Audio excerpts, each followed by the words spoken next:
Good morning, everybody.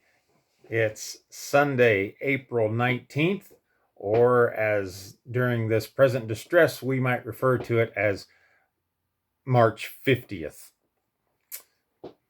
Both, both good. Lesson this morning is going to be one that I'm going to call a mulligan. It's a do-over. Sometime back, I did a lesson out of John chapter 9, talking about the blind man. I did some more studying, and there's a huge point that jumps out and honestly changes the lesson.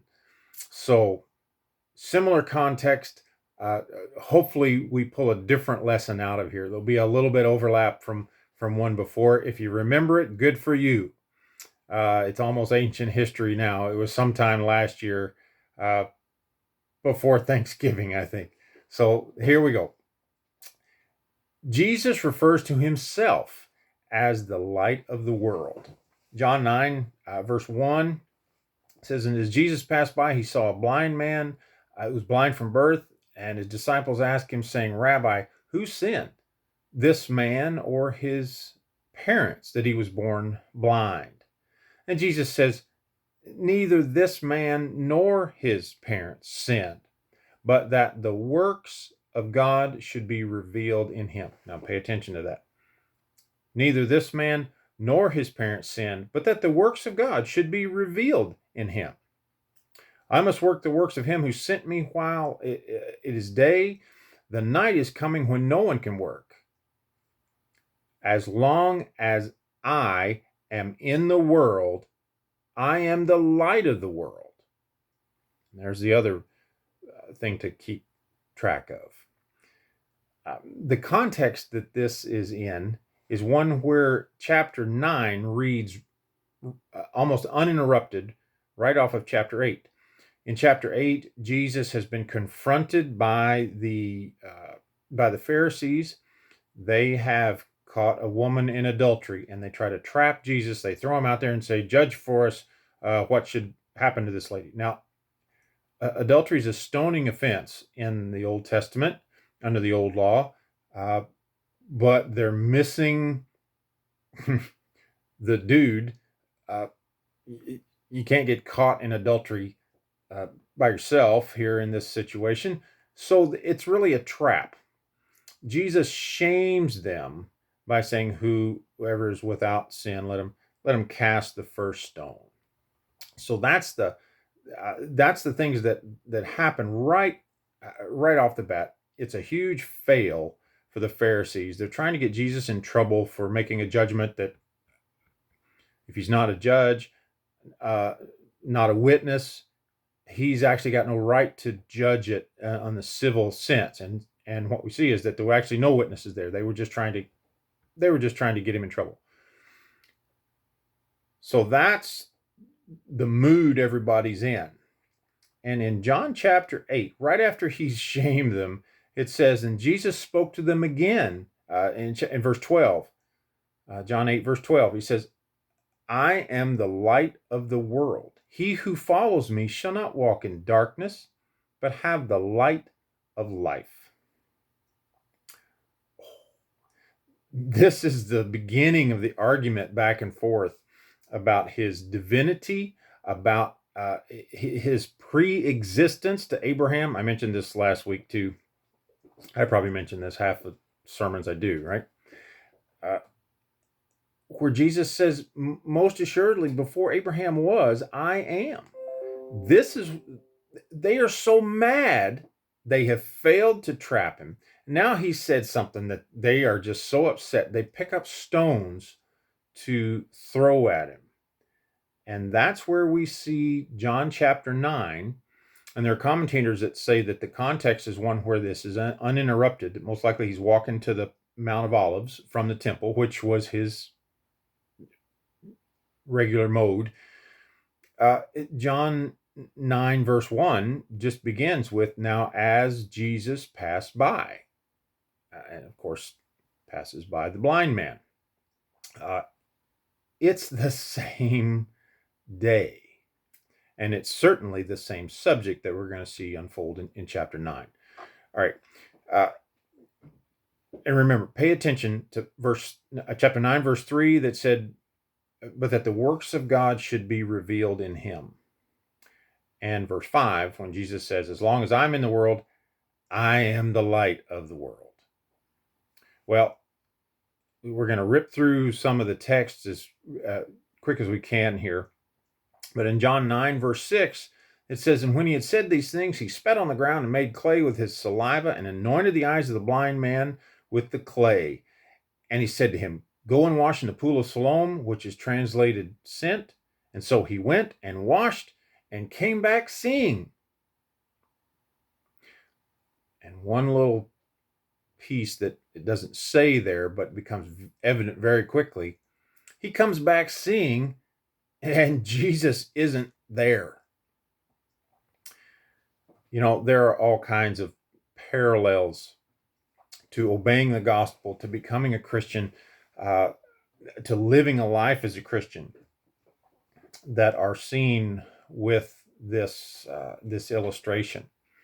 It's a new experience. This guy's been blind from birth. That's going to be something that comes up later.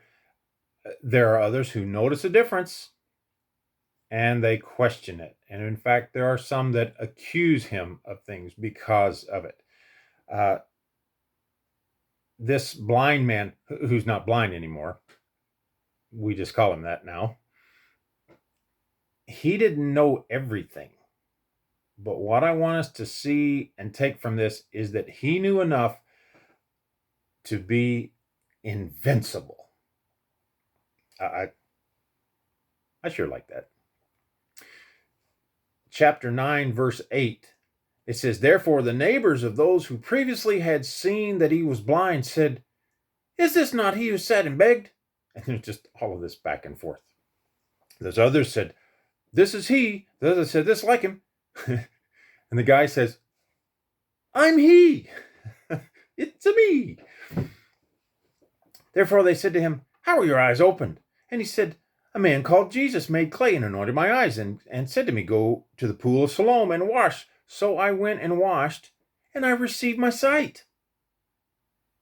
And they said to him, where is he? And he says, I don't know. And they brought him who formerly was blind to the Pharisees. And now it was the Sabbath when Jesus made the clay and opened the eyes. Then the Pharisees also asked him how he had received his sight. And he said to them, he put clay on my eyes, and I washed, and I see. Therefore some of the Pharisees said, this man cannot be from God, because he does not keep the Sabbath. And others said, how can a man who is a sinner do such signs? And there was a division among them. So there's something to pick up on as well. Not everybody who sees a difference in somebody that is close to Jesus is critical of it. Just the noisy ones. The noisy ones may not be the majority, but they're just the loudest. It's always something to remember with that. Verse 16, it says, now some of the Pharisees had said, this man is not from God because he does not keep the Sabbath. Others said, how do you say about him because he's opened his eyes? He's a prophet. But the Jews did not believe concerning him that he had been blind and received his sight until they called the parents of him who had received his sight. So now they're going to pull in other people to say, this can't be. What's going on? Verse 19, and he asked them, is this your son, who you say was born blind? How then does he now see? And his parents answered and said, we know that this is our son and that he was born blind, but by what means he now sees we do not know, or who opened his eyes we do not know. But he's of age. Ask him. He'll speak for himself. Now, here we're given a little inside track to this whole thing as well. They are guarding their answer Because verse 22, we're told a little behind the scenes information here. It says his parents said these things because they feared the Jews, for the Jews had agreed already that if anyone confessed that Jesus was Christ, he'd be put out of the synagogue. Therefore his parents said, he's of age, ask him. And so, unfortunately, you have people tempted to hold back on what they know. What do we want to call it? Politically correct. They knew that it was going to trigger these other people. There's another term. It's going to trigger them to throw them out of the temple. If you say something about Jesus, we're going to toss you out of here. That's the parents already know this about these people. It says, therefore his parents says he's of age, ask him. So again they called the man who was blind and said to him, give God the glory. We know that this man, Jesus, is a sinner. And he just answers kind of in a logical way here. He says, whether he's a sinner or not, I do not know. One thing I know, that though I was blind, now I see. It's like, try that on for size, Pharisees. You just want to be critical. And remember, this is a new experience. He doesn't have all of the answers, or he has even practiced any answers for these people. But what wins the day is pure, sincere honesty. It's all new to him. Others notice it and question it. And the point is that he doesn't know everything, but he knew enough to be invincible. We see the seeing man, he actually pushes back a little. And maybe there's a lesson too, that sometimes he realizes he's just dealing with haters. So what has he got to lose by speaking up? John 9 verse 26 goes on to say, and he said to him again, what did he do to you? How did he open your eyes? And he answered, I told you already. And it's like, boop, pushes him back a little. I told you already. And you did not want to listen. Why do you want to hear it again? Do you also want to become his disciples? You know, there are times when a little sarcasm pushes a button, he makes them mad. Verse 28, it says, and they reviled him and said, you are his disciple? But we are Moses' disciples. We know that God spoke to Moses. As for this fellow, we don't know where he's from. And again, this man doesn't know everything, but he knows enough to be invincible. It's such a beautiful thing. If you haven't got verse 30 underlined, this is just perfect. The man answered and said, why, this is a marvelous thing that you don't know where he's from. And yet he's opened my eyes. Now we know that God does not hear sinners, but if anyone is a worshiper of God and does his will, he hears him. Since the world began, it's been unheard of that anyone opened the eyes of one who was born blind. If this man were not from God, he could do nothing. Being a child of God and following Jesus is logical. And a great lesson here is that those who just get mad usually don't have any truth on their side.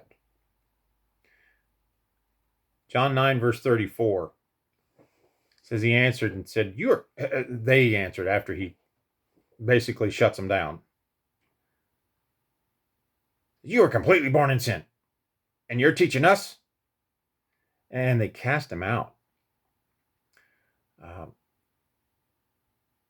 This is a situation where all they've got is name calling. All they have is basically a resort to violence. They toss this blind man out. If he's in the temple, on the temple grounds, very far, it would be his first time to ever be there. The blind man would not, by law, been allowed to be in there. Just like the lame man couldn't have done it.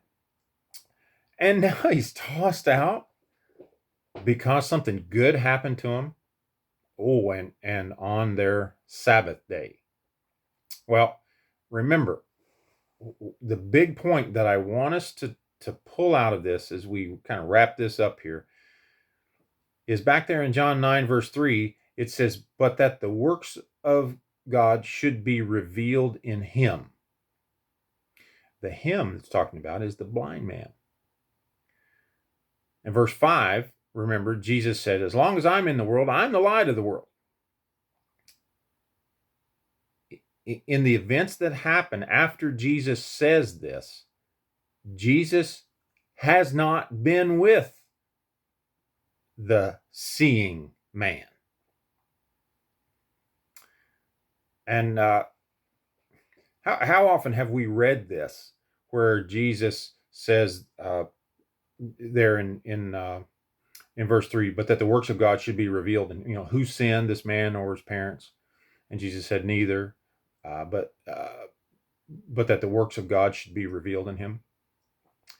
How often have we thought about the works of God being revealed in him was Jesus giving the blind man sight? Well, Jesus wasn't there. The works of God that were revealed in the blind man were the blind man's faith and courage as a seeing man. That the works of God should be revealed in him is talking about the blind man.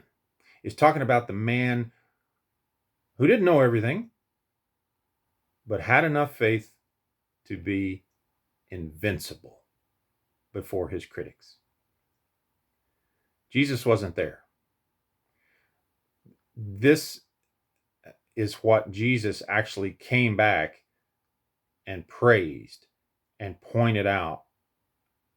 And I really think this is the lesson that all of us need to see in the context of this.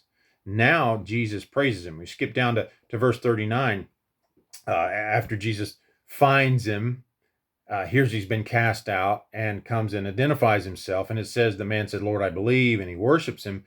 Verse 39, it says, for Jesus saying, for judgment I have come into the world, that those who do not see may see, and that those who see may be made blind. Some of the Pharisees overhear all this. It says, then some of the Pharisees who were with him heard these words and said to him, are we blind also? And Jesus said to them, yep. He says, if you were blind, you'd have no sin. But now you say, we see. He says, therefore your sin remains. The whole point is they didn't see what this humble blind man saw. And Jesus wasn't there in person while he was shining his light. Oh, there's a connection. This humble man was alone. He didn't have to outsmart his critics. Eventually, they showed their hands, and they could not shake it. Isn't this a marvelous thing that you don't know about who Jesus is? In Matthew chapter 10, verse 32 begins, it says, therefore, whoever confesses me before men, him will I also confess before my Father who is in heaven. Whoever denies me before men, him will I also deny before my Father who is in heaven. This is literally an example of someone who confessed who Jesus was. Didn't know everything, but you know what? He didn't need to know everything. He hadn't practiced. He got practiced, but right off the bat, he was invincible because of his faith and his courage. The lesson for us: are you alone? Are there others who notice a difference in you? You know, we have the privilege of defending our faith. And what I want us to see in this is that Jesus sees it. When Jesus says, as long as I am in the world, I am the light of the world. Well, even in this illustration, physically, Jesus wasn't right there. It was the blind man shining his light. Remember back there in John 8, verse 12, he said, I'm the light of the world, and he who follows me shall not walk in darkness, but have the light of life. And then healed this guy, and this guy proved it. You know, Peter said in 1 Peter 3, verse 15, sanctify the Lord God in your hearts, and always be ready to give a defense to everyone who asks you a reason for the hope that is in you with meekness and fear. You know, this term light of the world is used actually by Jesus 3 times. Once in John 8, once in John 9, where he says, I am the light of the world. The other one is one we know as well, and it's in the Sermon on the Mount, when Jesus told those who were following him, you are the light of the world, a city that cannot be hidden. On this Lord's Day, and the rest of this week, and the rest of our lives until the Lord returns, can Jesus look at us confessing him before men and say, that one's mine? Can there be questions about us that Jesus would answer by saying, whatever's going on with them, that the works of God should be revealed in them? Whether you are alone or in a crowd, whether you are with fellow believers or an opportunity to show your faith and shine your light to others, you are the light of the world because you follow the light of the world. May our Lord's Day, as we worship and remember our Savior and his dying for us on the cross, motivate us to see what the blind man saw. Thank you.